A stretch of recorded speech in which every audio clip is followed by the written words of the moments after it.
yoga course. And for those of you who have done this Gita course, we have gone through a very detailed, systematic understanding of the 18 chapters of the Bhagavad Gita. However, there is, with the volume of the study of the Bhagavad Gita, can also come, we may be lost in some of those details, and we may somehow miss the key theme that the Bhagavad Gita is going to talk about. So with that intention, we designed this specific course where the idea is to take the audience from two important places that are mentioned in the Bhagavad Gita. One very obvious and one very, very subtle. The first obvious place, of course, is the battlefield of Kurukshetra, Dharma Kshetre Kurukshetre, from the battlefield of Kurukshetra, to a place which is very, very subtle. Sarva Dharman Parityajya Mam Ekam Sharanam Vraja, Vraja or Vrindavan. So the whole journey in this course that we are going to take up is go through this whole transition from the battlefield of Kurukshetra to the beautiful meadows of Vrindavan, how the Bhagavad Gita takes the reader through this transition. That is going to be the theme of this specific course. So let's begin with our invocatory prayers. Joining your palms together. Om Namo Bhagavate Vasudevaya. Om Namo Bhagavate Vasudevaya. Om Namo Bhagavate Vasudevaya. Om Ajnanatimirandhasya Jnananjana Shalakaya Chakshurunmilitam Yena Tasmai Shri Gurave Namaha. Namo Om Vishnupadaya Krishna Prishtaya Bhutale Srimate Bhaktivedanta Swaminiti Namine. Namaste Saraswate Deve Gauravani Pracharine Nirvishesha Shunyavadi Paschatya Deshatarine. Jaya Sri Krishna Chaitanya Prabhu Nityananda Shri Advaita Gadadhara Shivasadi Gaura Bhakta Vrinda. Hare Krishna Krishna Krishna Hare Hare, Hare Rama Rama Rama Hare Hare.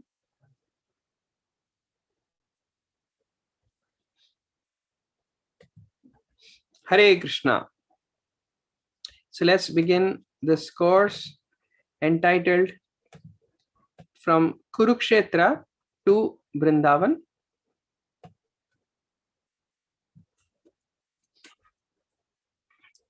As I mentioned, even if you have not done our course on the Bhagavad Gita, still you will find something to relate with in this particular course. So do not worry about that. So from Kurukshetra to Vrindavan.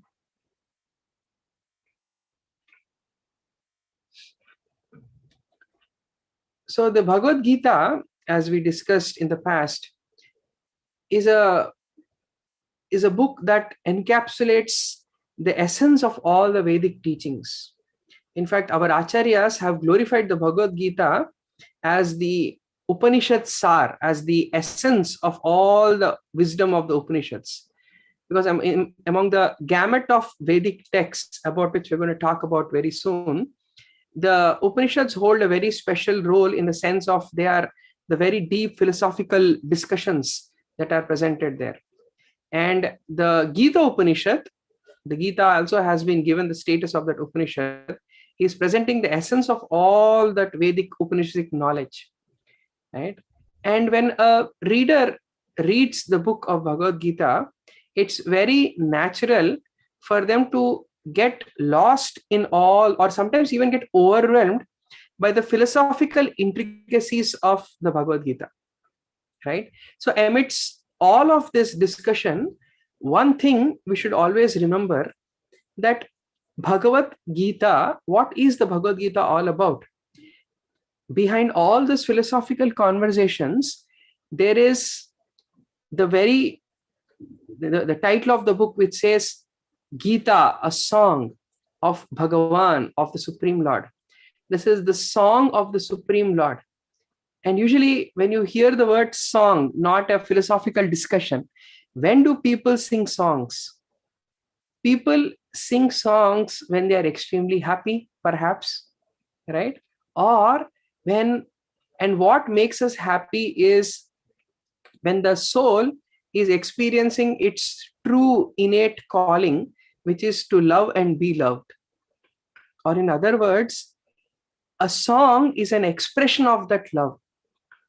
And the Bhagavad Gita, we have to understand, behind all these philosophical discussions, there is Krishna, the supreme lover, trying to express his love to the suffering conditioned soul represented by Arjuna, for the sake of that particular narration, right? Represented by Arjuna, or in the broader context, represents each and every one of us, the living entities, the jivas, right? And so behind all this philosophical discussion, there is a sweet, loving calling, which is what the Bhagavad Gita represents. And that is a very important message that every reader of Bhagavad Gita needs to understand and grasp. It's not just some abstract philosophy that one needs to go head over heels and try to apply it, right? But rather, it's about trying to connect with the deeper loving message that Krishna is trying to give. So on one side, we see Krishna here is donning the role of this great, king as a warrior on the battlefield of Kurukshetra. But deep down, it is that Krishna from Vrindavan who's presenting this message of the Bhagavad Gita, right? So that is a very, very important, a theme that we need to always keep in our mind, that ultimately the Bhagavad Gita, right, beyond all its philosophy, is a loving calling of Krishna to all his jivas, right? So, and this calling, this mood of calling, is the mood of Krishna in Vrindavan, where he's calling all his cowherd friends, where he's calling all his cows, where he's calling the gopis playing the flute, under the Vamshivat, sitting at the banks of the river Yamuna. So this mood of calling is what one needs to recognize. And that is the understanding that we are going to develop systematically in this particular course, right? So I would like to start with a very interesting personal anecdote. So this one time I had gone to a conference on the Bhagavad Gita. It happened in Kurukshetra, the holy place where the Bhagavad Gita was spoken. And it was a 3-day event. And, I was very patiently listening to the discourses of many prominent people who had come there. And many of the people were giving their own interpretations of the Bhagavad Gita. So at some point, it became quite an austerity to actually sit there in that conference and listen to all these mental speculations that people are trying to present. Right? But amidst all of this, there was one interesting speaker who gave a very deep insight. Of course, though he did not intend it in a deep way, but rather this is how he presented. So his interpretation of the Gita was as follows. So he made a very detailed observation of the Mahabharata and the Bhagavad Gita. And he made a presentation that in the Mahabharata, when Krishna is being addressed, like in any book, whenever whoever is a speaker who's speaking that particular sentence, so the speaker is described, like say Arjuna Uvacha or Dhritarashtra Uvacha. Like, for example, the Bhagavad Gita begins with Dhritarashtra Uvacha. Uvacha means he spoke. Who? The person whose name comes before. So when Krishna is addressed throughout the Mahabharata, he says that he is referred to as Vasudeva Uvacha, as one of the names of Krishna, as we recited before the class. Om Namo Bhagavate Vasudevaya. Krishna, who is a son of Vasudeva. Also, Vasudeva means that all-pervading supreme absolute truth. So he refers that throughout the Mahabharata, whenever Krishna is referred to as Vasudeva Uvacha. And when the Bhagavad Gita part begins in the same book, in the Mahabharata, suddenly from Vasudeva, Krishna's name becomes Sri Bhagavan Uvacha. So this particular speaker's interpretation of this apparent abnormality, it's like, imagine you're reading a book and suddenly the character's name changes in the middle of the book and again comes back to his old name, right? This is kind of an anomaly if you actually look at it. So so this particular scholar's interpretation of this situation was that before Krishna wanted to speak the Bhagavad Gita, something entered into Krishna, and that something actually spoke the Bhagavad Gita, and that something is the Bhagavan. He started giving all this kind of construed interpretations and so on, and I was listening to it very patiently. But this understanding actually struck me very deeply, because Srila Prabhupada explains what is the difference between Vasudeva and Bhagavan conception, right? So there are these two terms, Vasudeva and Bhagavan. So Prabhupada explains that Krishna, when he is without his internal energies,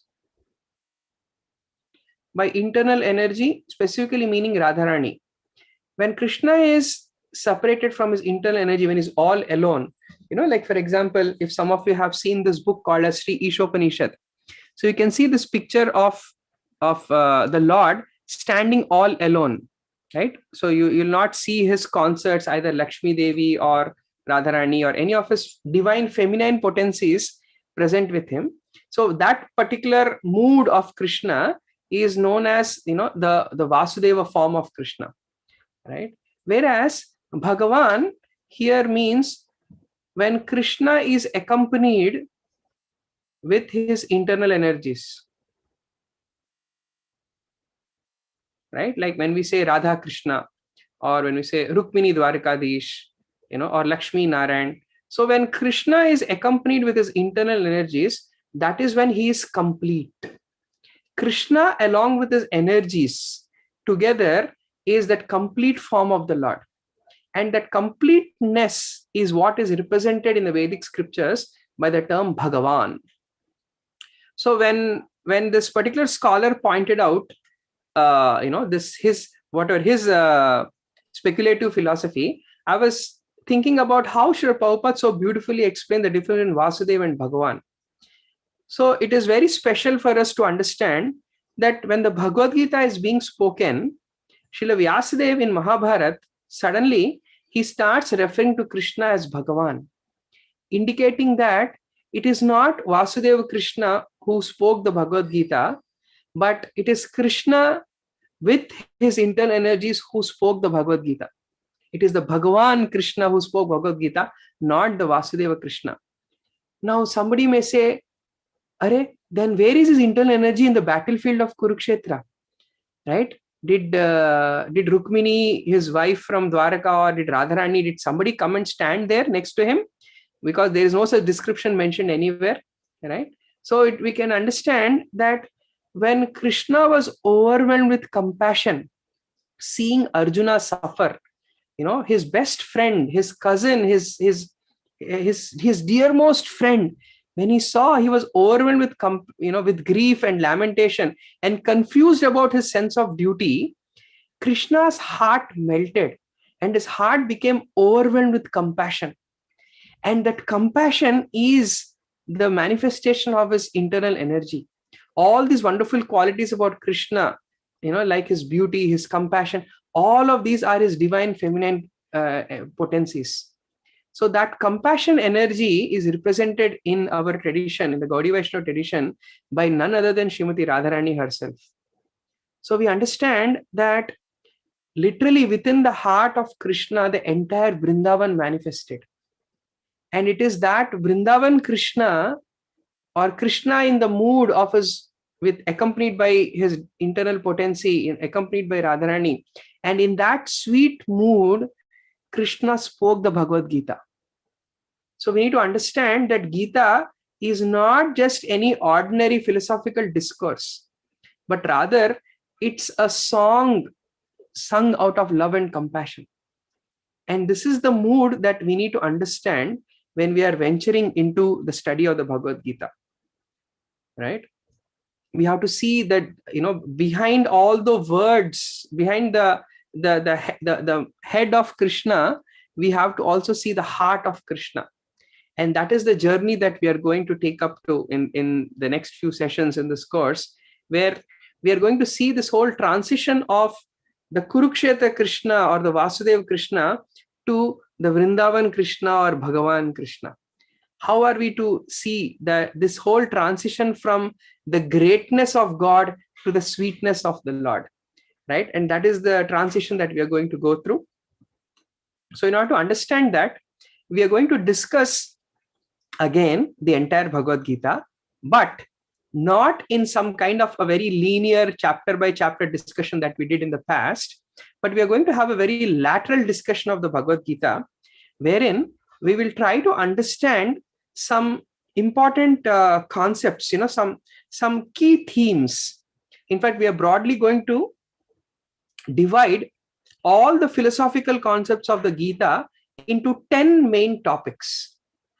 And as we go through these 10 topics, we will try to go through this whole transition, because understanding these 10 topics is very important for us. Literally, you can think of these 10 topics as the 10 hashtags. And every verse in the Bhagavad Gita can be hashtagged, can be connected to one of these 10 themes, one or more of these 10 themes, but nothing beyond this. In fact, literally, we may say that the key tattvas, the key philosophical concepts that Krishna is talking about in the entire Bhagavad Gita are just these 10 concepts. That's it. All the 700 verses, as complicated as it may seem, but literally it is just these 10 themes that Krishna is talking about, nothing else in the Bhagavad Gita. So we are going to get a nice bird's eye view of the Bhagavad Gita. And as we are going through this bird's eye view transition, we'll be able to see that how from that intricate, deep philosophy that Krishna is talking about in the beginning, there is going to be a whole transition towards that sweet calling, that sweetness. That is what we are trying to discover. So what are these 10 themes? So we're going to start with the first theme. The first theme is how that the ultimate proof or pramana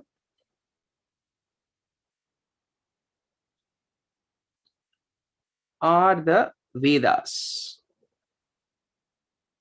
So this is the first philosophical concept that we need to understand, that how Vedas form the basis of the entire Gita discussion, right? In fact, the prominence to Gita, the Vedas is so much that actually, if you remember the 13th chapter, text number 5, where Krishna says, Rishibir Bahuda Gitam Chandobhir Vividha Pritak Brahma Sutra Pades Cheva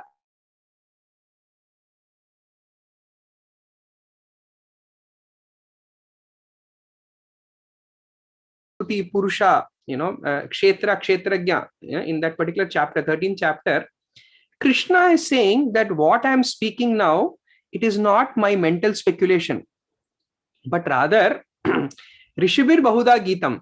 Many great sages in the past have spoken this. Chandobhir Vividha Pritak Brahma Sutra Pades Seva. So I am going to quote the Vedas. So Krishna himself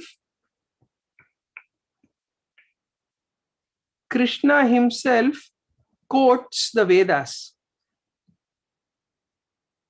So you can understand how important adherence to Vedas is. And in fact, in the 15th chapter itself, Krishna later on says, Vedesha sarver ahameva vedya. Vedanta krit vedavideva chaham. So even though Krishna says in the 15th chapter, text number 15, the second half, Krishna says that I am the compiler of Vedas.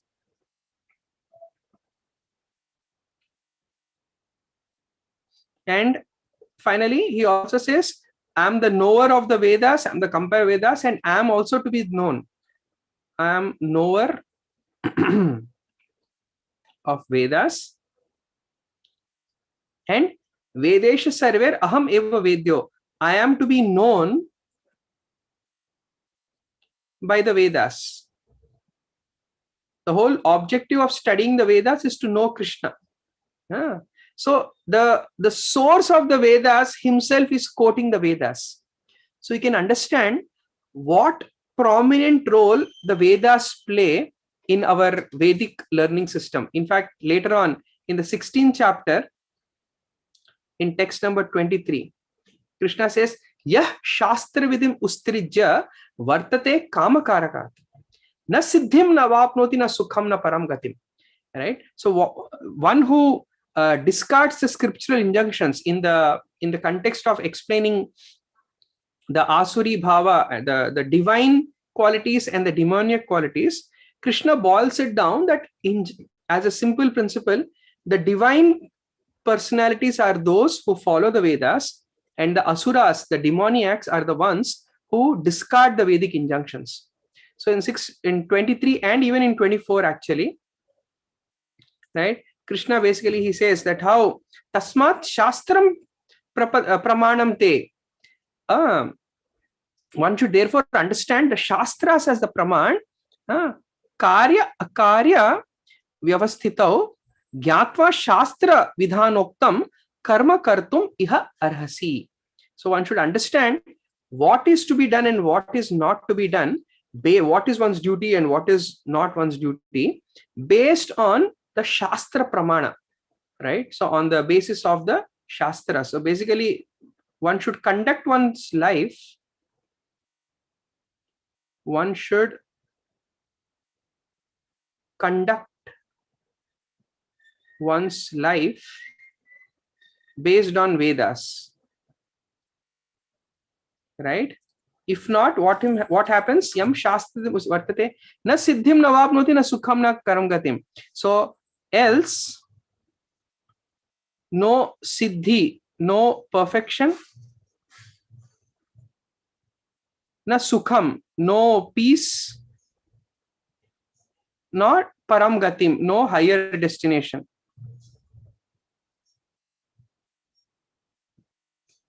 Right?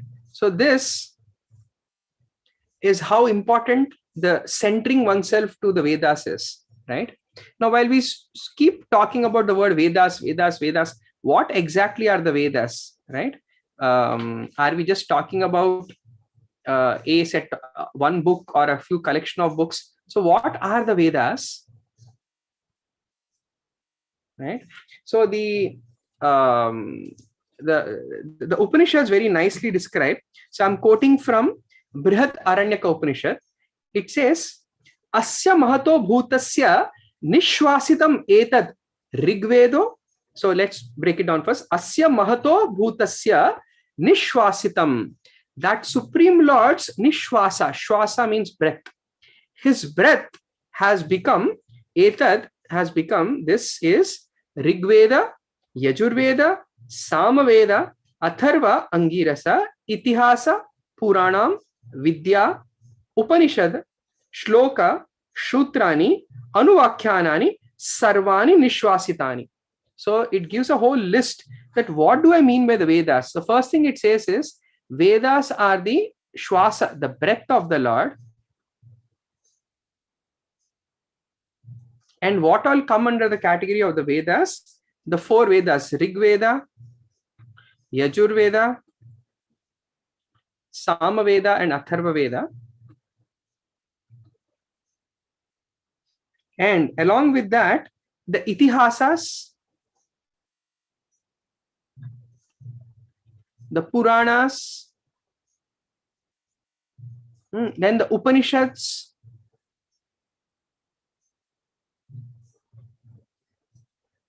then not only that, the various shlokas, the various verses, which are, and anuvakyas. Anuvakyas means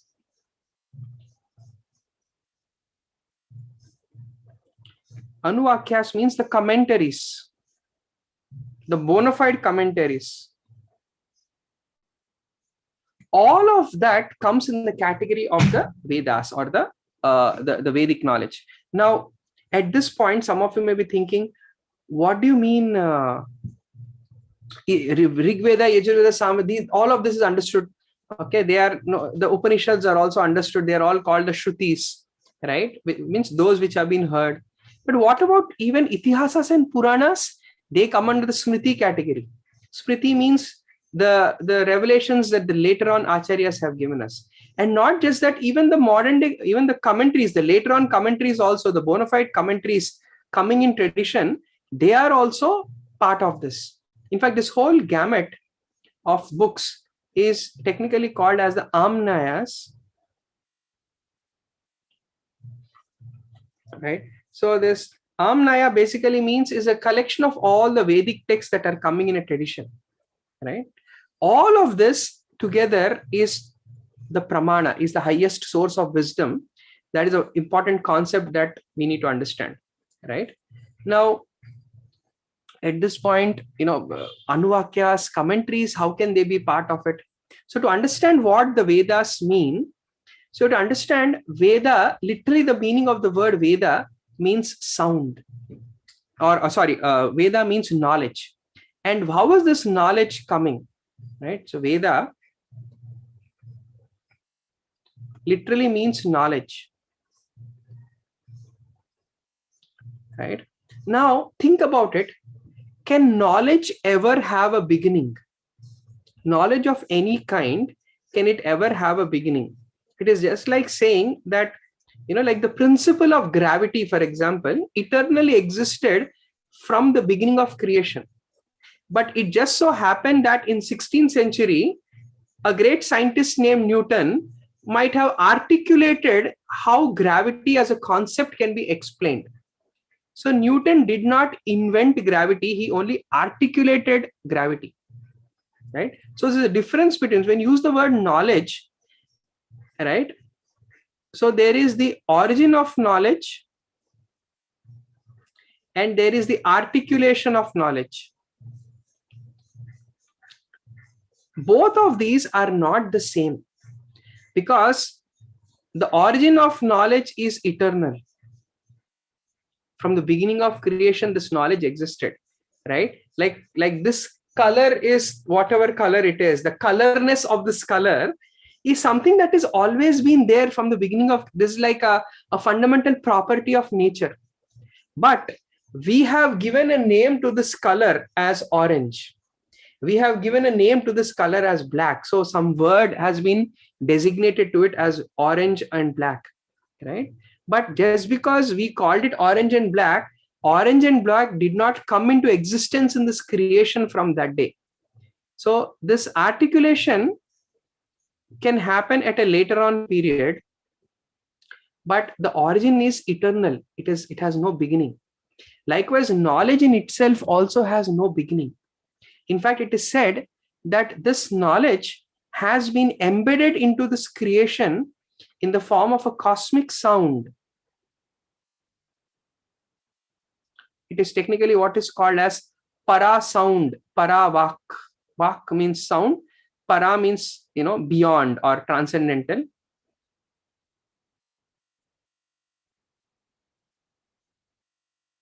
Vak means sound.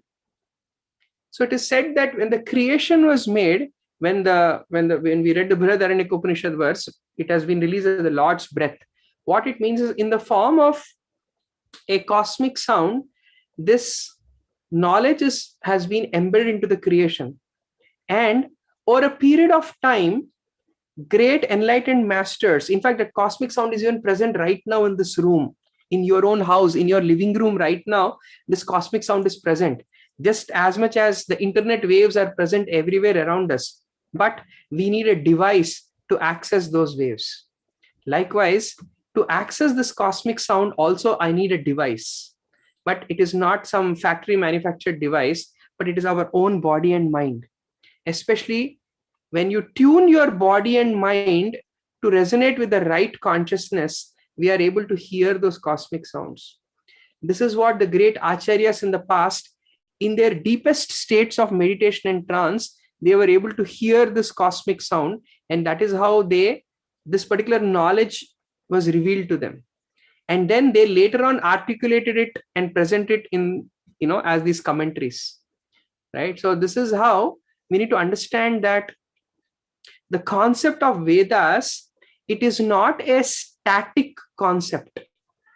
The entire Vedic culture itself is not a dead culture. It's not an archaic culture where, okay, some books have been revealed in the past and that is it. They are the Vedas. It is not like that. But rather, even commentaries which could be even contemporary, but if they have been written by these great masters who have gone through this higher states of consciousness, who have awakened their consciousness, and who have been able to tune into this particular cosmic sound, and their revelations are also as good as the Vedas. Therefore, this is the whole concept of a living tradition. Remember, we use the word paravak. So this Vedas, to be understood, it has to come in a living tradition.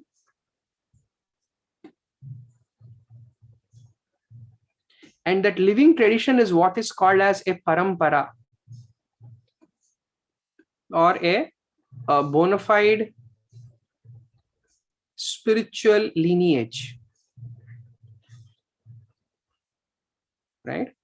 And that is the way to access this para sound, access this Vedic knowledge, by listening to a bona fide spiritual master, a bona fide tradition. And that is why in the 4th chapter, text number 34, Krishna therefore says, Tadvidhi pranipatena pariprashnena sevaya upadekshanti te jnanam jnaninas tattva darshinaha. To those seers of the truth. What does the seers of the truth here mean? Seers of the truth are those who have tuned into this cosmic sound and who had received these revelations. To such people, go to such people, and what do you do? Tadvidhi pranipatena pariprashnena sevaya.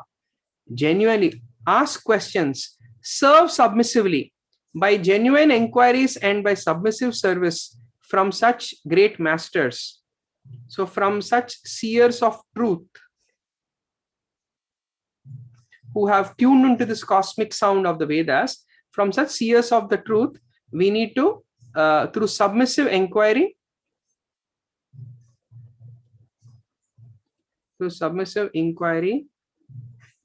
and service,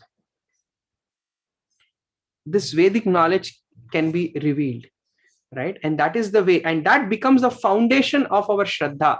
That becomes the foundation of our spiritual conviction in this entire spiritual process, right? And this is like the basic, this is like the 101s of Vedic spirituality, that how the Vedas become the basis of our proof, as we discussed, that the ultimate proof, the ultimate pramana are the Vedas, right? And so that is the first concept that we need to understand when we are trying to enter into this field of Vedic education. The second theme that the Bhagavad Gita also talks about is how Krishna, he is that absolute truth. So the second theme,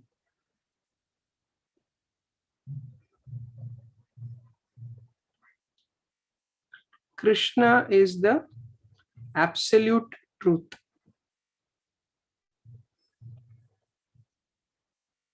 Or the Sanskritam word is Param Satyam. Right?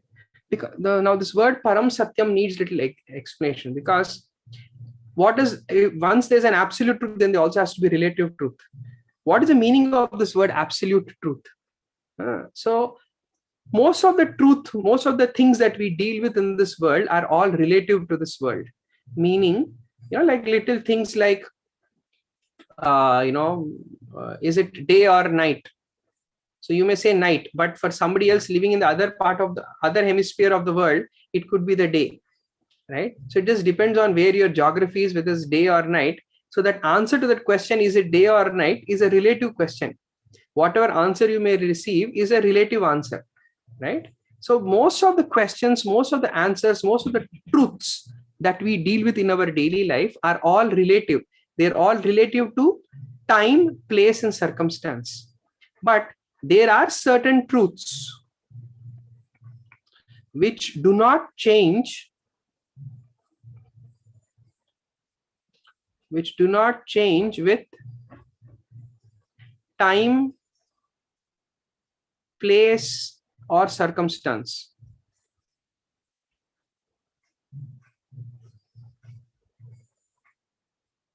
And that truth is what we call as the absolute truth, that unchanging, unwavering truth, right? In fact, the nature of this absolute truth is every other truth that we deal with is relative to that one absolute truth. It is like the true north, which never changes. Everything else is relative to the true north. Like in the night sky, you see there is a pole star. Everything else, all the stars, they rotate around the pole star, making it like a pivot. It is the unchanging part of the sky. That is why traditionally navigators always use that pole star to find their direction. Likewise, every other truth that we deal with in this world is relative to that one absolute truth, right? Or in other words, to say that in this world, every cause, every effect has a cause,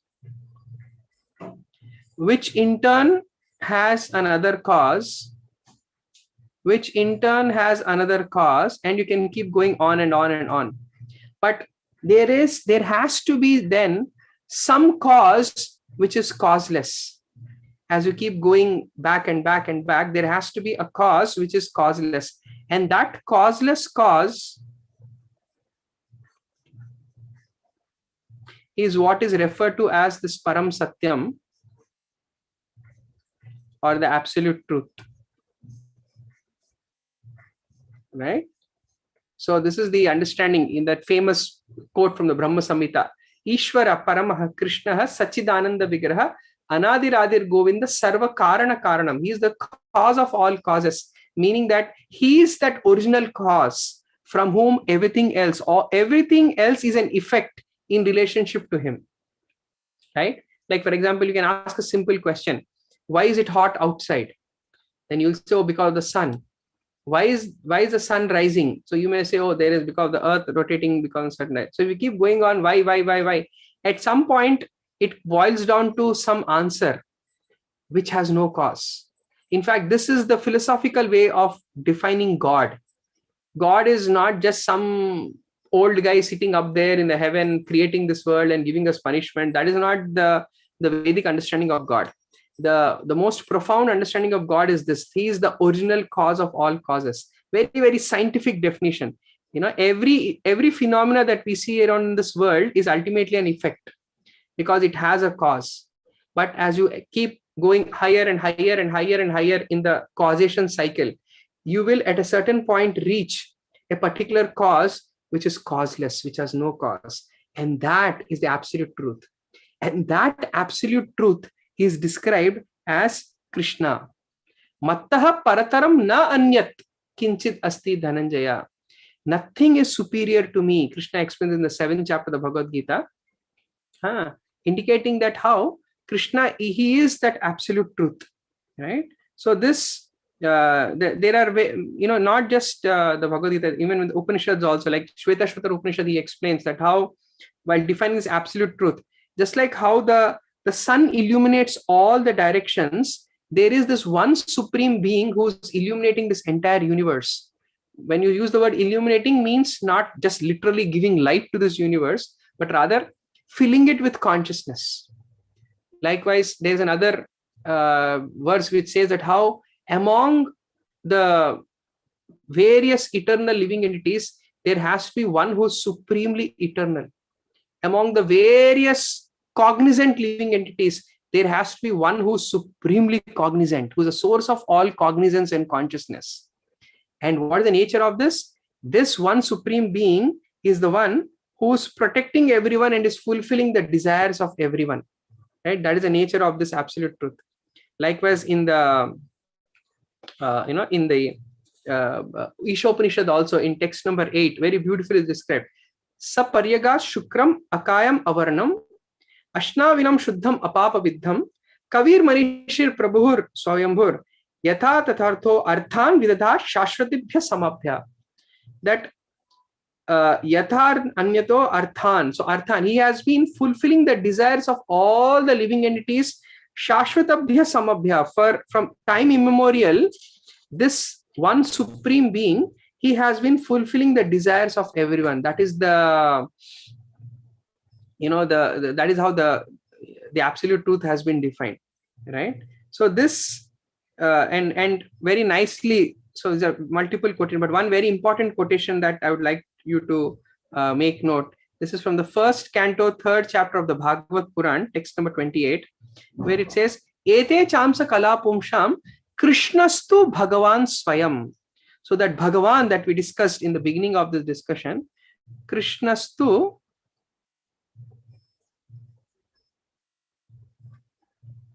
Bhagavan Swayam. So he is the Swayam Bhagavan, or he is that original Supreme Lord, right? And when we talk about this Krishna as that Supreme Bhagavan, then the concept of Krishna has to be understood again even more broadly. Especially the Bhagavad Gita gives a very beautiful understanding. The Bhagavad Puran also. This is again from the first canto, chapter 2, text number 11. It explains that how this one absolute truth, the Param Satyam that we spoke about, the one absolute truth has been understood in 3 progressive levels. One, so vadanti tattva vidas tattvam ajnanam advayam. So the seers of the absolute truth have seen that one advaya jnana. Advaya means that non-dual truth as what? As Brahmeti, as Brahman, as Paramatma, and as Bhagavan. And these are the 3 terms that the Bhagavad Gita also uses. If you remember, when we discussed the 14th chapter of the Bhagavad Gita, Krishna explains. So what is this Brahman aspect? So Brahman is that understanding of the absolute truth where we are trying to, let me actually draw a little table to make things clear. Right? So when we are trying to understand the absolute truth, so we look at qualities and its spiritual state, right? So in this context, let's actually look at 4 aspects: matter, Brahman, Paramatma, and Bhagavan. Right? So in terms of qualities, matter is full of qualities, but it is not spiritual state, it is material, right? Whereas Brahman, the way it has been described, is something without any qualities, but it is in a spiritual state. So basically, Brahman state is basically understanding. It is synonymous with the understanding of something spiritual in nature, something which is non-material in nature, just purely spiritual in nature. And because we want to create that stark contrast with the understanding from matter, because our understanding of matter right now in the conditioned state is with respect to its material qualities. So we want to, when the absolute truth is realized, the first level of understanding of the absolute truth is in this kind of a impersonal, all-pervading, non-material state right? Which is known as the Brahman understanding, right? But then beyond that Brahman understanding also, there's an understanding called as Paramatma understanding, where it has qualities, few qualities, and it also has a spiritual state. But beyond that Brahman understanding comes the Bhagavan understanding, which is also a spiritual understanding, but it is full of spiritual qualities, right? And that is what makes the Bhagavan understanding so deeper, so rich, because it is not a qualityless understanding of spirit, but it is the same spirit understood with full of qualities, with full of spiritual variegatedness and spiritual qualities, right? So these three states, right, Krishna talks about them in the Bhagavad Gita and presents how all these three states are actually indirect understanding of Krishna himself. In chapter 14, the last verse, Krishna says, Brahmanohi pratishtaham, I am the basis of that Brahman. Krishna mentions that. Likewise, there are many such, even again in the Ishopanishad also, in text number 15, it is said how he says, Hiranmayena patrena satyasya apahita mukham tattvam pushan apruvan satya dharmaya drishyate. O my Lord, sustainer of all that lives, your real face is covered by your dazzling effulgence, this Brahman effulgence. Kindly remove that covering and exhibit yourself to your pure devotee. Text number 16 also is very nice in the same context. He says, O Lord, O primeval philosopher, O maintainer of this universe, O regulative principle, O destination of pure devotees, and so on, right? Please remove the effulgence of your transcendental rays so I can see your form of bliss. You are that eternal supreme personality of Godhead, like unto the sun, and as am I. So please, so you are that supreme Lord, and your face is right now unfortunately covered with this effulgence called as Brahman. Kindly remove that veil of effulgence, right? So that's exactly how even Krishna describes that. So if want to put it in a very simple understanding, Brahman or this Brahman realization or the Brahman effulgence or the Brahman halo is the effulgence from Krishna's body, right? And not seeing that beyond this effulgence is Krishna, this having this kind of a limited vision, a myopic vision, that is the understanding a certain class of spiritualists may realize when we talk about this Brahman understanding, but which is also still part of the absolute truth understanding. But when you go beyond the Brahman understanding, one understands the Paramatma understanding, where Krishna very beautifully he explains that what is the nature of this Paramatma. He says, Athava bahutena kim gyatena tava Arjuna Vishtabhyam idam Krishnam eka amsha sthito jagat. By my one fragment, eka amsha. In this is text number 42 of chapter 10 Bhagavad Gita. Krishna explains that how by my one fragment I am pervading this entire universe and I am maintaining it. So Krishna expands at that Paramatma, and not just that, even Sarvasya Chaham Hridi Sannivishto Mattha Spriti Jnanam Apohanam Cha. In chapter 15, text number 15, Krishna explains that how he is present in the heart of every living entity. Ishvara Sarvabhutanam Hriddeshe Arjuna Tishtati. In the 18th chapter also Krishna again explains that how this Paramatma, and in the 6th chapter also Krishna later, he explains that how for one who understands Sarvabhutastam Yomam Bhajanti Ekatvam Astita Sarvatha Vartamanopi Sa Yogi Mai Vartate. Such a yogi who engages in the worship of the super soul, knowing that I and super soul, Bhajati Ekatvam Astita, understanding me, Krishna, and the super soul as one, always remains in me in all circumstances, like that. So one sees, this is 631, right, where we understand that this Paramatma is ultimately Krishna himself,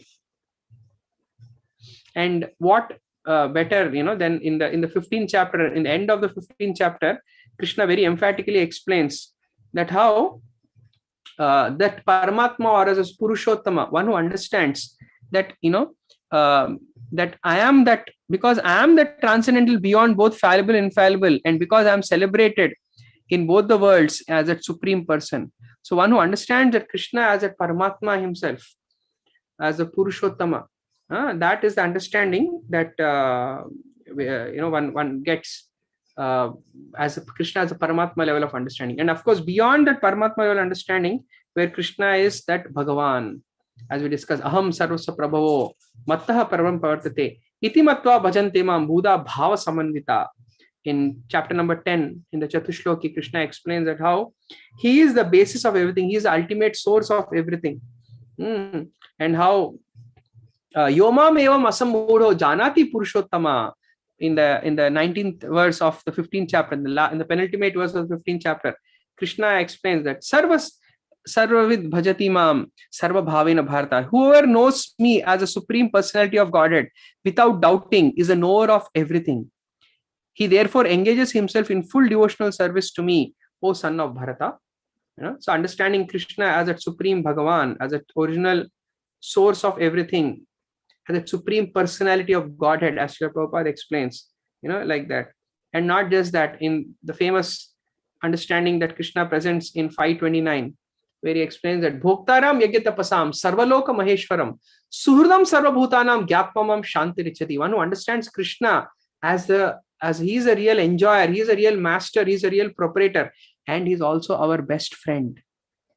So understanding this Bhagavanness about Krishna, right, is a deeper. So that one same absolute truth, which the great spiritual transcendentalists, the great enlightened masters, that they understand, that same one absolute truth has been understood in these three progressive levels as Brahman, Paramatma, and Bhagavan. And in the Bhagavad Gita, Krishna very emphatically explains how all these three levels are himself, as Krishna himself, like that. So this is the a very deep level of understanding that how Krishna, he is that absolute truth, right?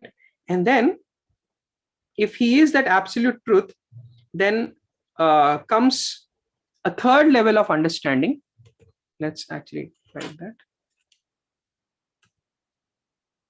Yeah. A third philosophical concept, how Lord Krishna, he is endowed with various energies.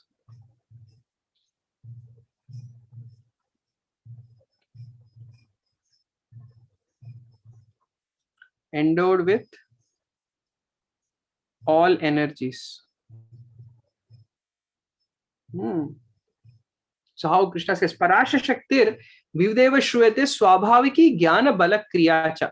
So to describe that Krishna has his three important potencies, Jnana, Bala, and Kriya. Jnana here means knowledge.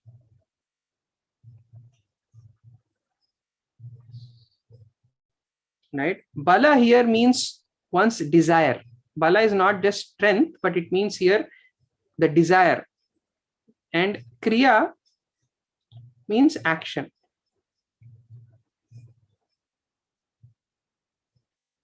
Or the faculties, the facilities that are needed to execute an action.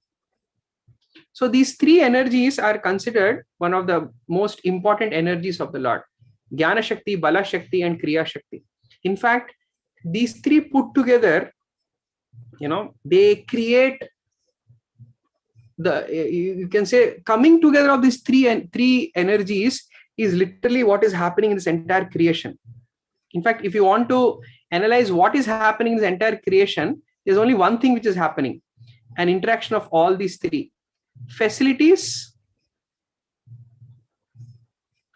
plus knowledge gives an experience, right? So understand, in any interaction, there is a subject, an object, and an interaction, which creates an experience, right? So like, for example, we have a facility called as a guitar. And along with the facility called as a guitar, you need knowledge of how to play that guitar. So when the facility and the knowledge, when they come together, that is when the guitarist plays music and experiences. What a nice music. Now a guitarist may be there, but if the instrument is not there, the facility is not there, experience cannot come, right? Or the guitar is there, the knowledge is not there, again the experience cannot come. So these three energies, they have to come together. This is the, you can say, this is like the law of entire creation, whether be it material or spiritual. This is the principle that holds true, right? So how does this principle expand into the different domains is something we'll very quickly analyze. So when I use the word domain, so there are these three domains in which you can say Krishna's energies operate. So there is something called as the spiritual domain, or the Antaranga Shakti. There are the Antaranga energies. Antaranga here means spiritual domain.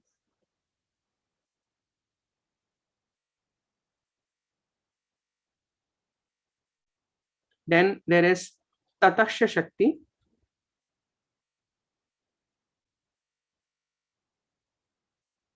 which is the marginal or the living entities. And there is the Bahiranga,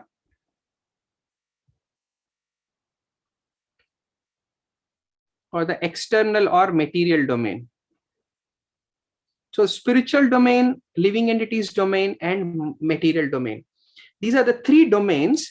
And this principle of facility plus knowledge gives experience is a concept that works across all these three domains. And it is Krishna's energies which are causing all these interactions to take place, right? And that is the theme that Krishna talks about. Like if you see, like we understand Krishna has many material energies, like he says, Bhumi Rapaha Analo Vayur Khammanor Buddhi Evacha Ahankara Ityavanya Binna Pakti Rashtada. In the 7th chapter, text number 4, Krishna, while describing his energies, he says, earth, water, fire, air, ether, mind, Indian false ego, all these together, they constitute my external separated energies. But beyond that, aparayam ititvanyam prakritim vidhi me param jiva bhuta mahabaho yadayam dharayate jagat. Apart from this, there's a jiva, the living entities, there is a marginal energy, that is another domain. So like that, Krishna talks about these three domains in the Bhagavad Gita. So we'll try to understand how these three domains, they operate, or how Krishna's energies manifest in these three domains. So if you look at it from so here we have the Antaranga,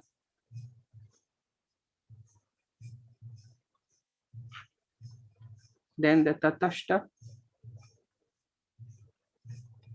and we have the Bahiranga.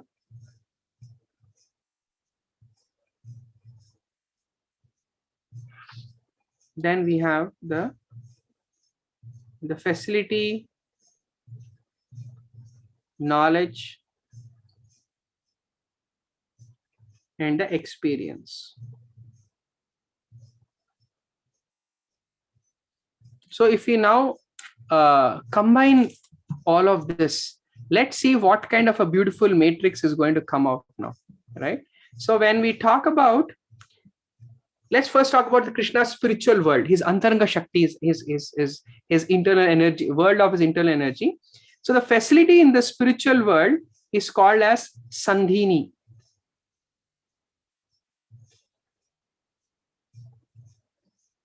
So what is a Sandhini? All the Lord's names, form, all the qualities, the pastimes, his spiritual abode, they all come in this category of the Sandhini Shakti. Then there is also the knowledge aspect, which is called as Samvit energy. So this is basically all the spiritual moods that exist in the spiritual world. they all come in this category of the Samvit energy categories. So you have Sandhini, Samvit, and you have the experience is created by what is called as Hladini.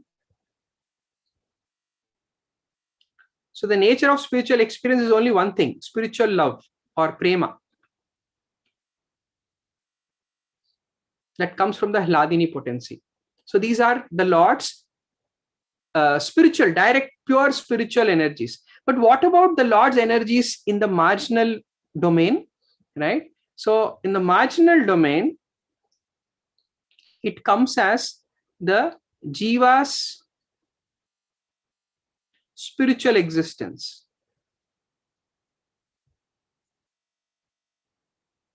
Our very existence is also coming from the Lord's facility potency, but in the Tataksha domain, right? Then what about the Lord's energy in terms of the knowledge in the Tataksha domain?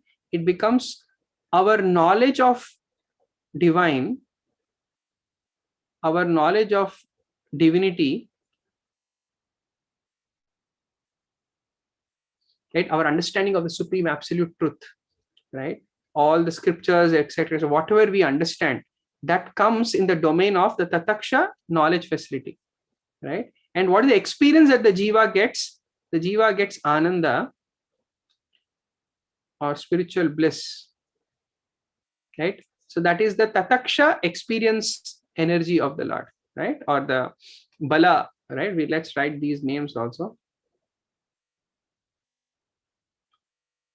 Kriya, Jnana, Bala. And when it comes to the external aspect, the Bahiranga aspect, so the entire material facilities, like this entire material universe, all the planets, etc., all the worldly, and include not just that, even everything worldly comes in this category of the Bahiranga Kriya Shakti, right? And what is the knowledge that the living entity has in even that understanding or that potency also is coming from the Lord.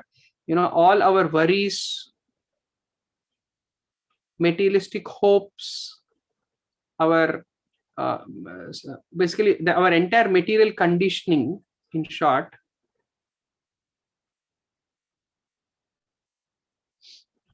is what that is coming from. Again, it's also a Lord's energy, his external form of his Jnana Shakti.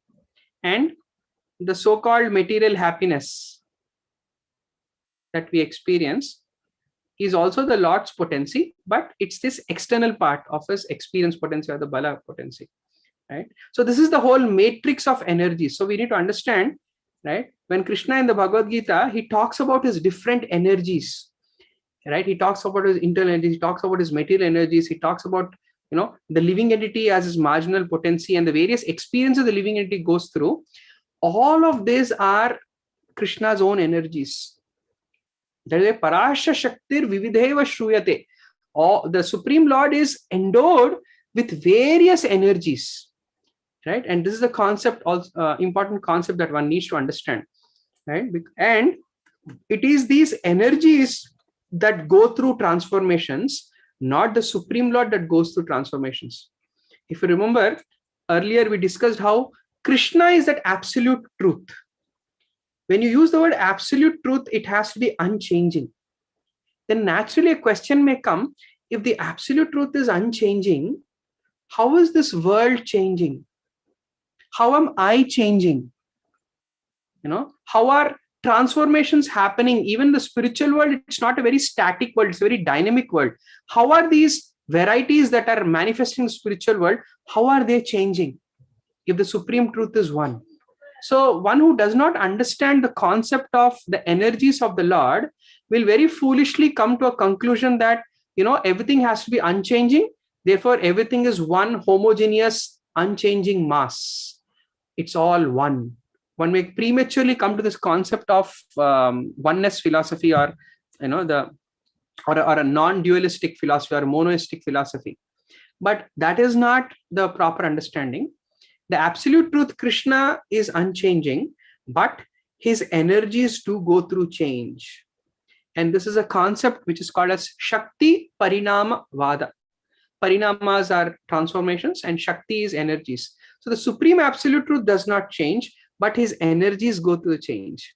And that is why we see, his Bahiranga Kriya Shakti, his external facility potency is the change which causes all these material changes. Seasons change, world changes, creation happens, destruction happens, all these changes which are happening. It does not mean the Lord is changing, his mere energies are changing. Likewise, our own knowledge keeps changing, right? So that is the Tataksha Jnana Shakti. And likewise, there are a lot of spiritual experiences. Every day, Tadeva Ramyam Ruchiram Navam Navam. Every day, there is newer and newer experience in the spiritual domain. It is not some dry, monotonous, boring, oh no, the same mantra every day. Oh, every day I have to see the same Krishna every day. It's not like that. Every moment interaction gives a new, there's a variety, there's a change in the quality of one's experience. It constantly keeps enhancing, right? And that change is coming from this Antaranga Hladini potency. So these are all the energies of the Lord that are undergoing changes. So this is how the supreme absolute truth maintains his absolute, infallible, unchanging position. But at the same time, he causes a dynamic experience to take place both in the material world and in the spiritual world. And this is the difference that one needs to understand if one wants to dive deep into the concept of understanding Krishna and his energies. Otherwise, one may very prematurely come to this kind of a monoistic, impersonal understanding that ultimately everything is one. Spiritual reality means everything is one. No, it is not that everything is one. There is dynamism even in the level of spiritual experience, in the Hladini, in the experience of spiritual love. There is a whole dynamic change that happens.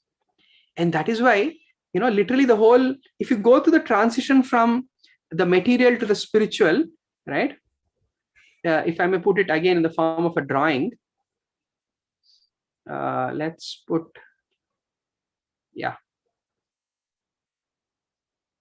So if you go to this transition from the material to spiritual, in the material domain, there is a difference which exists.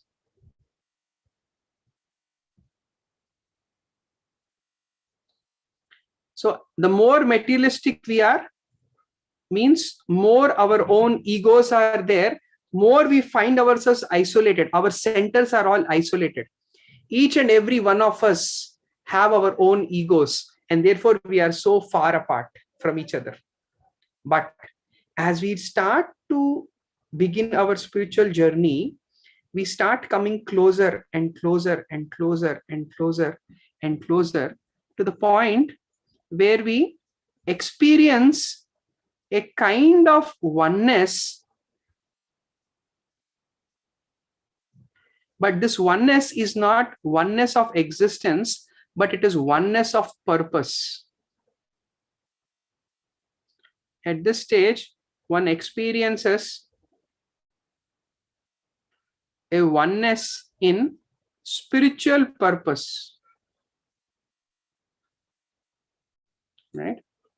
And when that oneness is experienced, that is that state, Brahman state that we spoke about, right? But then, for the sake of experience of this love, you need to have dynamic interactions. And for interaction to take place, there has to be a difference again.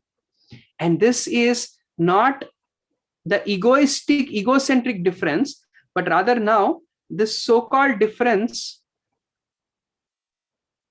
comes about for the sake of experience of spiritual love or spiritual rasa, right? And this is the dotted line that is dividing material and spiritual. Right? So this is the material world. This side is the material world, and this side is the spiritual world, right? And this is how, for the sake of experience of rasa, even in that absolute state, there's a difference which is created. Like, for example, for an interaction like this to take place, a teacher and student have to exist separately. If everybody is a teacher in the classroom, then there cannot be any teaching. The experience of teaching cannot take place. The rasa of teaching cannot take place.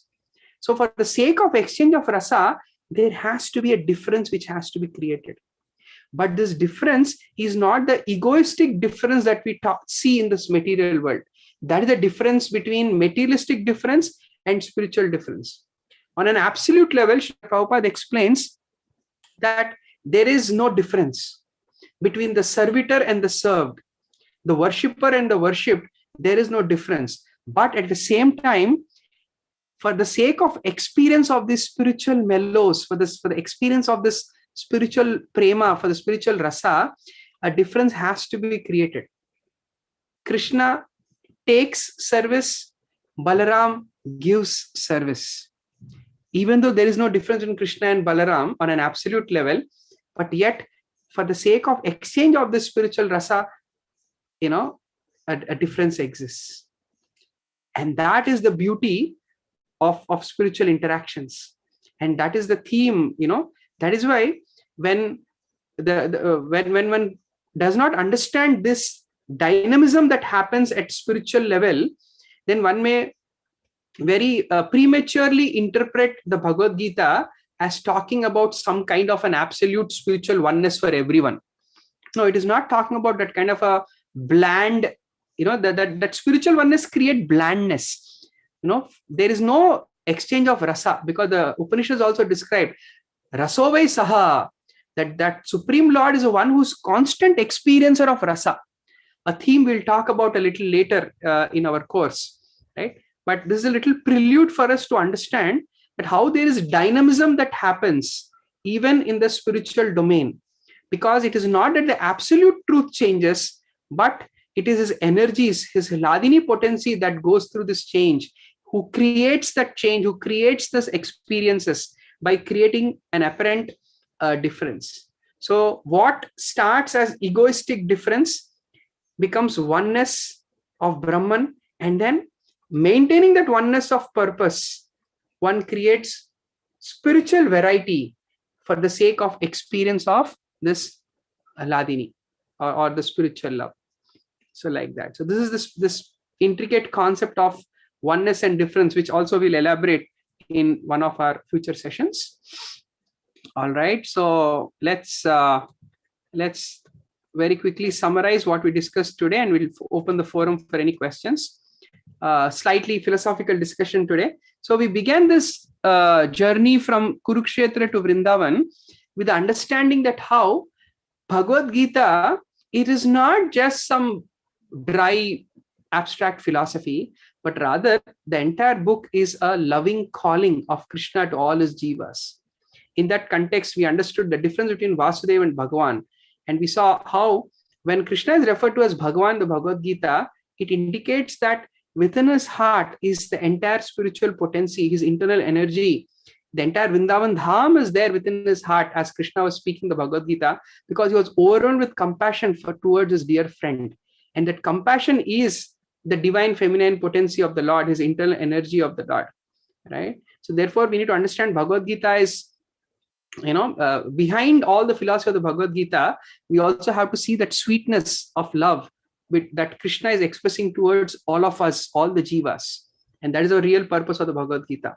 And that transition that we are trying to make from Kurukshetra to Vrindavan, we are going to make by understanding the Bhagavad Gita's 10 important themes, 10 important philosophical concepts.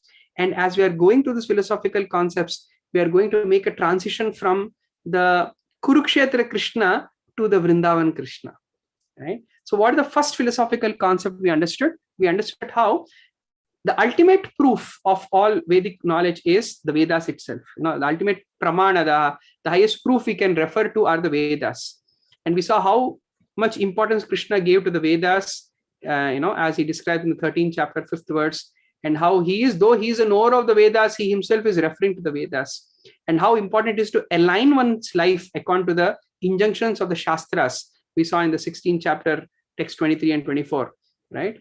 So then we ventured further, understanding what exactly are the Vedas. Vedas are the breath of the Lord, and it includes this whole gamut of texts, which apparently were even compiled later, right? So how can later on compilations still be called ancient eternal Vedas? For that, to understand that, we understood the word, the etymology of the word Veda. Veda means knowledge, veti, to know something. And that knowledge, knowledge has its eternal origin, but a later on articulation. So we cannot, think that the day it was articulated is not the beginning of that knowledge. This knowledge eternally exists in the form of this cosmic sound as a paravak, existing as a transcendental sound existing in this creation. And the great enlightened masters who elevated their consciousness, who expanded their awareness, and they're able to tune into the sound, and that is how they presented us this whole knowledge, which we call as the Vedas. And to access that Vedas, we need to be connected to a living tradition called as a parampara, right? That is the first theme we understood. Then the second theme we elaborated on is how Krishna is that absolute truth. He is that Param Satyam. And what does the meaning of the word Param Satyam means? That absolute truth is that truth. It does not change with time, place, and circumstance. And two, it is a cause of all causes. And that we saw many references from many scriptures. But the important one we quoted from Bhagavad Puran. Ete chamsa kala pumsham Krishnastu Bhagavan Swayam. Krishna, he is that original supreme personality himself. That is how the Bhagavad Puran explains. And it explains that one absolute truth, which is the Param Satya, has been understood at three levels as Brahman, Paramatma, and Bhagavan. And the Bhagavad Gita, we saw how in different verses Krishna says he is the basis of that Brahman. He and that Paramatma are one and the same. And he is that original Bhagavan, the source of everything. Right? And then we further elaborated on these four matter, Brahman, Paramatma, Bhagavan, based on the differences in qualities and the spiritual state. Right? So if Krishna is at one supreme absolute truth, and absolute truth is unchanging, it is infallible, unshaking, the true north, as we said, if it is unchanging, then why am I experiencing change in this world around me? Why am I experiencing changing myself?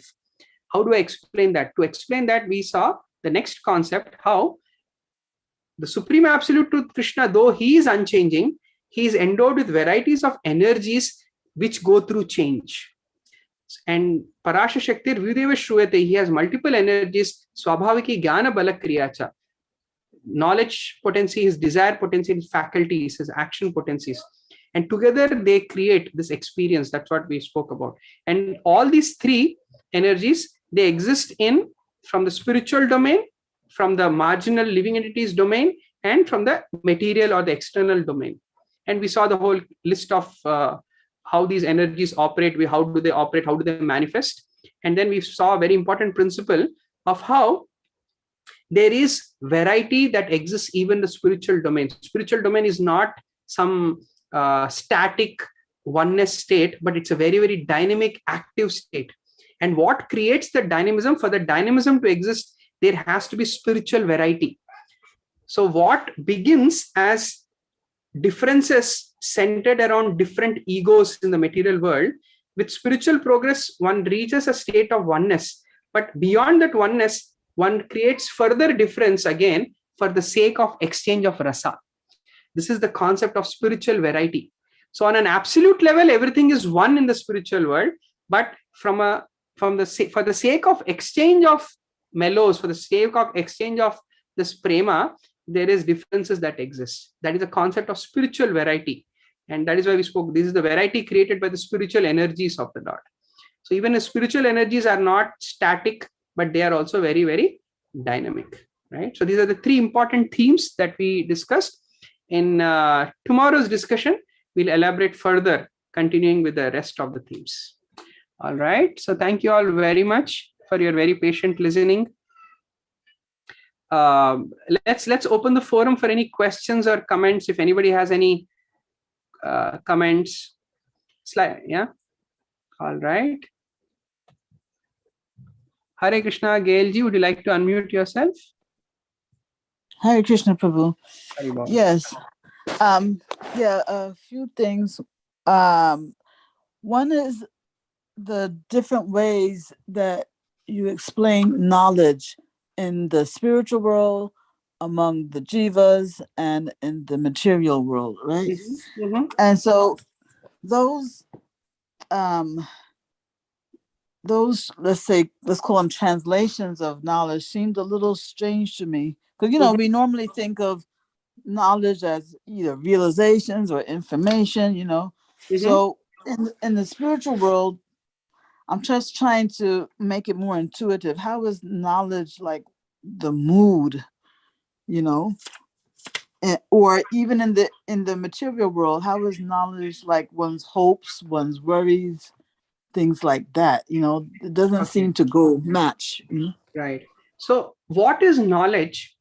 Knowledge is always the impetus for action, right? Like even in the worldly context, if you have an idea how to become a millionaire in 1 week, you will not just say, oh, okay, a good idea, let me go to sleep now.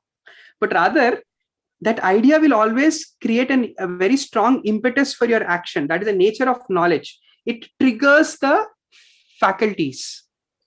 When you have a brilliant idea, it triggers your prana to act. It triggers your senses to act. So in the spiritual world, what triggers spiritual actions there are the spiritual moods. Somebody wants to serve Krishna in a friendly mood, and therefore that mood becomes the trigger for their spiritual seva to Krishna. That is what we meant by the word samvit, or the spiritual mood, the knowledge in its internal potency. Likewise, for the living entity, for it to develop that impetus to get out of this material entanglement and work towards its spirituality, one needs that knowledge of the higher understanding. The knowledge of divinity is important, and that is that knowledge becomes the impetus for one's realizing one's spiritual state. So that is what we meant by the knowledge from the tataksha, from the marginal potency. And from the external potency, literally what are we doing every day in this world? We are constantly worrying, we are constantly having materialistic hopes. Literally all the material conditioning, in short, is that is the impetus for all our material actions, like that. Okay, well, yeah, very clear. Thank you. And then also, just trying to get a little clearer about the fact that the absolute truth does not change, but his energies are changing. So, I guess if we make this division, right, between absolute truth on one side and his energies on the other side, okay, with the energies, you can see that various activities are taking place. So that's the changing part. Yes. So the unchanging part, that's where it's a little foggy. What is it actually that's not? Yeah, the unchanging part is Krishna in his position never changes. He's always infallible. He's Achyuta, infallible. So despite Krishna creating this world, he doesn't lose his energies. It's not that Krishna becomes weak. Oh, I'm exhausted now. I created the world. All my energies are gone. No, he always remains in his, unchanging spiritual fullness. Yeah. Like the famous Ishopanishad invocation, Om Purnamadaha Purnamidam. That Supreme Lord is complete. This material world is complete. All the emanations coming out of the Supreme Lord are also complete. So that shows the absoluteness of the Supreme Lord. He is unchanging, despite so much of creation happening from him through his energies. That's the point. There's no diminishing of him. Yes. Because he has expanded himself. Yes, exactly. Yeah. Okay. And also, it's good you mentioned the Ishopanishad, because you showed us the cover, right? As Vasudev, right? Because in that cover, I believe technically that particular form is called Keshava form of the Lord, but in the broader context, yes, that Vasudev means Krishna without his internal energy. Yeah. So this is the point. I think we always learned that when you say without his internal energy, don't you mean without the manifestation of it? Because there's no such thing as Krishna without his internal energy, right? Yeah, where he is not seen in relationship to his internal energy. That's what it means. It is not that, yeah, he loses his internal energy, but rather our approach to Krishna, in our perspective, we are not seeing him in relationship to his internal energy. That's what it means, right? And like, even from a from a spiritual rasa point of view also, we understand that when Krishna is busy creating, like, you don't take your family to office when you are working, when you have busy working, you don't take your entire family to your office. You work alone. So when Krishna is busy in his creator mode, as Garbhodaksha Vishnu, as Kshirodaksha Vishnu, he is very busy creating. So that time he's working alone. All the universe is coming out of his bodies. He's creating it alone. When he's creating Brahma, he doesn't take support of Lakshmi Devi. That entire creation part, Krishna is doing alone by himself. But when Krishna is enacting his sweet pastimes in Vrindavan, he needs Radharani with him. He needs his internal energies with him for that kind of dynamic pastimes. So yes, so Krishna does operate without his internal energies when it comes to the creation, maintenance, and destruction of the world. That is his material activities, quote unquote material activity, his job. But when he's at play, when he's doing his leelas, then he's purely working with his internal energies, like that. Yeah, so, when he's on the battlefield of Kurukshetra, as you said, that compassion that he exhibits is Arjuna, to Arjuna is his internal. Yes. So you're saying that his internal energy may not, because he is working in this world when he's on that battlefield, right? But we are experiencing his internal energy not in terms of a form, right? Is more in terms of a mood. Is that the point? Yes. But then, like I said, just like how Krishna's name and remembrance of Krishna is non-different from Krishna, thinking of Krishna's compassionate mood is non-different from Radharani.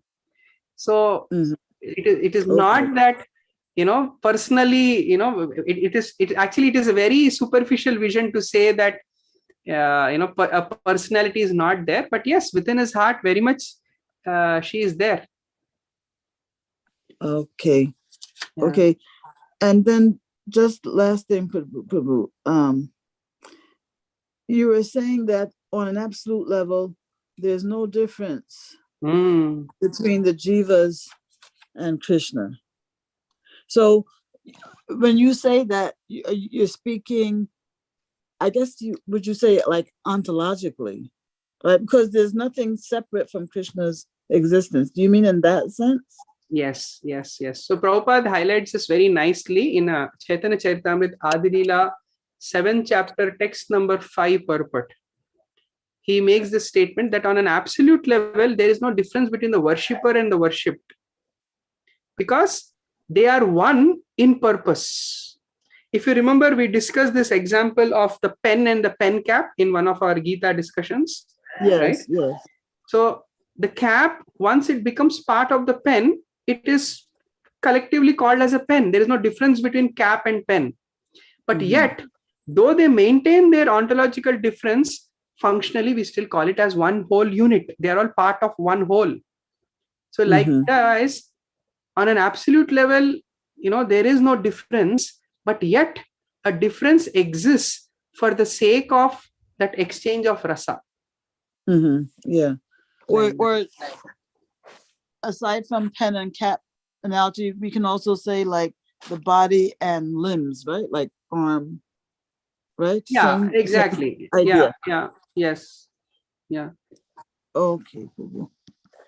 Yeah, thank you so much. You know, Hare when Krishna. that word that you used to, I think it was to encapsulate all of the Vedas, begin with an A. Amnaya. Amanya, Amnaya. Amnaya. Yeah. Amnaya refers to all of the Vedas, Yes. all of the All different. the parampara knowledge that we get is called as Amnaya. Yeah. Okay, okay, that's all of the categories that you Yes. listed. Yes. Yes. Yes. Okay, Prabhu. Thank you. I finally finished. Thank you so much. Thank you. Hare Krishna. Hare Krishna. All right. So yeah, we are just 4 minutes out of time, about the time. So let's take up any questions in the next session. So tomorrow in the next session we will discuss a few more concepts. We discussed 3 out of the 10 sutras. We'll continue this discussion in the next session. So thank you all very much for joining us. Let's conclude with the closing mantras.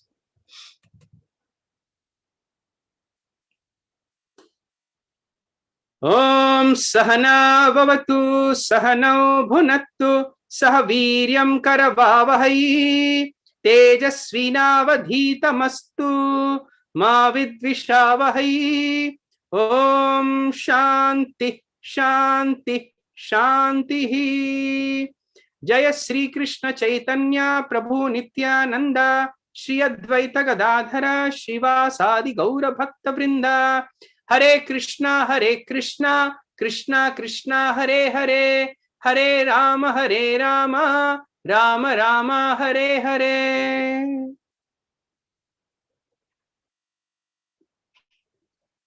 Thank you all very much. See you in the next session. Hare Krishna.